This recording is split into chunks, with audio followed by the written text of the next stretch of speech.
Luana Cis de volta com os dados do coronavírus. Exatamente, Ricardo. Agora para falar sobre a ocupação de leitos exclusivos para pacientes com Covid-19 aqui na Bahia. É o seguinte, o estado tem hoje 1.978 disponíveis, são esse total aí de leitos, 1.093 estão ocupados, o que representa 55% do total. Os leitos clínicos são 1.164, temos até agora 539 ocupados, e isso representa uma taxa de ocupação de 46%. Já os leitos de UTI são 814, temos 554 ocupados, isso representa 68% do total. Tá certo, Luana. Bora agora conversar com o secretário estadual da Saúde, Fábio Vilas Boas, que está aqui na nossa tela e que sempre gentilmente nos atende. Secretário, bom dia, seja bem-vindo aqui ao Jornal da Manhã. Bom dia, Ricardo, bom dia a todos. Qual é a leitura que o senhor faz desses dados que Luana acabou de trazer para a gente, secretário, com relação à ocupação dos leitos clínicos e dos leitos de UTI voltados exclusivamente para a Covid-19? O estado da Bahia tem conseguido ampliar o número de leitos para a enfermaria e para a UTI na velocidade em que a população está precisando. Nós tivemos alguma dificuldade nas 2 semanas anteriores, em que a nossa capacidade de ofertar leitos ela estava se posicionando um pouco mais lenta do que a necessidade da população, mas hoje, com a abertura de vários leitos em várias unidades do estado, inclusive o Hospital da Arena Fonte Nova, nós conseguimos agora ter uma folga relativa e estamos nos mantendo de forma sustentada abaixo de 70% de ocupação nos leitos na capital e menos ainda no interior do estado. Secretário, bom dia. Como estão as taxas de isolamento social no estado e também de crescimento da doença?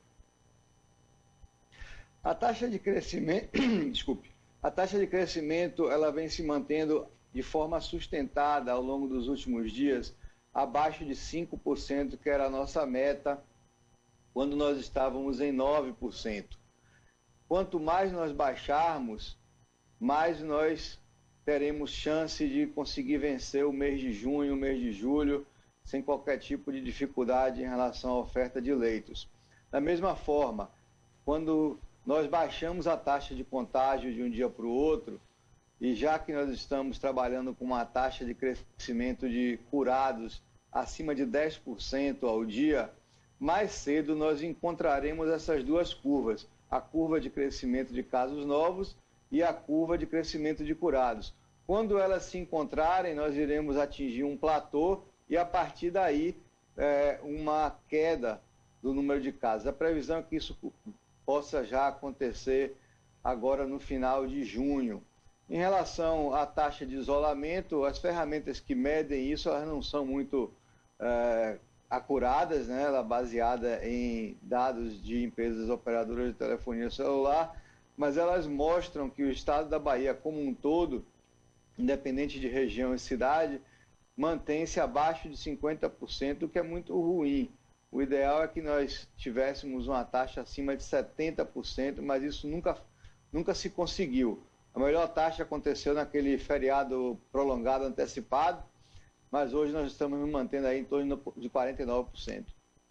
Secretário, a gente está acompanhando sempre, né, o aparelhamento dos nossos hospitais com ventiladores e respiradores, e por isso eu quero colocar na nossa conversa aqui a colega Thaisa Moura, lá do sul do estado, que tem informações para a gente sobre Teixeira de Freitas, Thaisa, e sobre a chegada de respiradores ao município, né? Isso mesmo, viu, Ricardo? Bom dia novamente para você, para o secretário. Então, o que aconteceu é que esses respiradores chegaram no sábado à noite. Foram 20 respiradores, 10 destinados aí a UTIs e outros 10 destinados a UTIs móveis, porque eles são indicados aí para essa questão do transporte desses pacientes até um hospital de referência, né? No caso das cidades que não tem.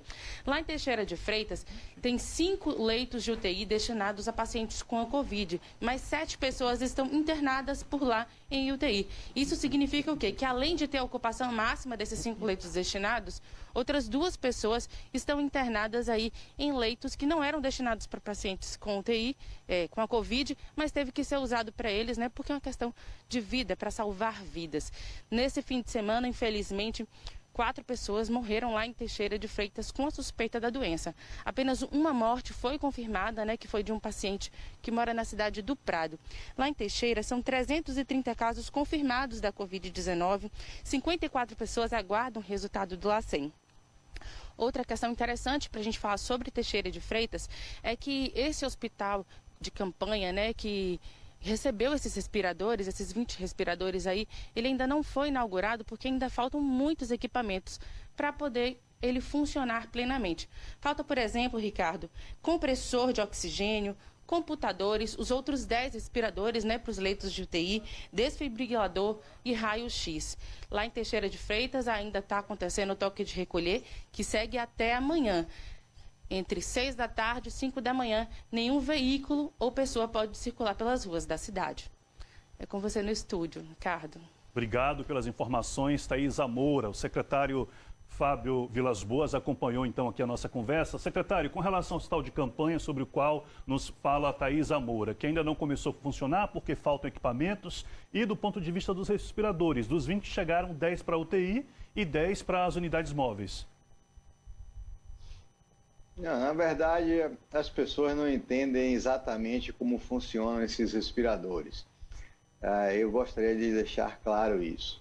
Nós temos respiradores que não são para transporte, são respiradores maiores que não se pode utilizar numa necessidade de tirar o paciente da UTI e levar para um apartamento para fazer uma tomografia ou mesmo para transportar numa ambulância. E tem respiradores que são mais compactos e que se prestam para isso.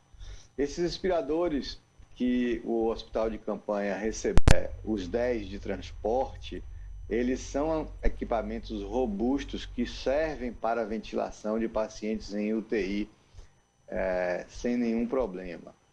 Então, hoje, se houver necessidade de ocupar os 20 leitos quando forem abertos, os 20 estarão operacionais. Em relação aos demais equipamentos, eles já foram enviados pelo governo do estado. Esse hospital de campanha foi montado através de recursos do grupo Veracel Celulose Suzano, mas existe um problema estrutural que nós estamos tendo dificuldade de viabilizar nos últimos dias, que é a conexão dele com a rede de oxigênio do Hospital Municipal de Teixeira de Freitas. Esse hospital está sendo montado no estacionamento, foi montado no estacionamento. E a White Martins, que é a empresa que está responsável por isso, está dependendo de um ajuste no compressor. Fora isso, essa semana a gente pretende abrir o Hospital de Teixeira de Freitas, mas antes disso nós já providenciamos a ampliação de leitos em Unápolis, 10 leitos de UTI, e em Porto Seguro mais 10 leitos de UTI para poder fazer frente a esse surto que está cometendo aí Itamaraju, Teixeira de Freitas, Cabralha, Porto Seguro e Unápolis. Secretário, algumas cidades do extremo sul já estão com toque de recolher há algum tempo como forma de conter o avanço do novo coronavírus. Essa medida já surtiu efeito nessa região? Sim, se nós analisarmos os dados das últimas 72 horas, nós já observamos uma redução da taxa de contágio, que já chegou a 29%, ela agora está em torno de 10%. Ainda é muito alta, tem muito por ser feito, e também os resultados dessas intervenções serão vistos ao longo dos próximos dias. Tá certo então, secretário Fábio Vilas Boas, obrigado mais uma vez aqui pelas informações, sempre conversando com a gente, com o nosso público ao vivo no Jornal da Manhã. Tenha um bom dia, bom trabalho. Bom dia, secretário. Bom dia.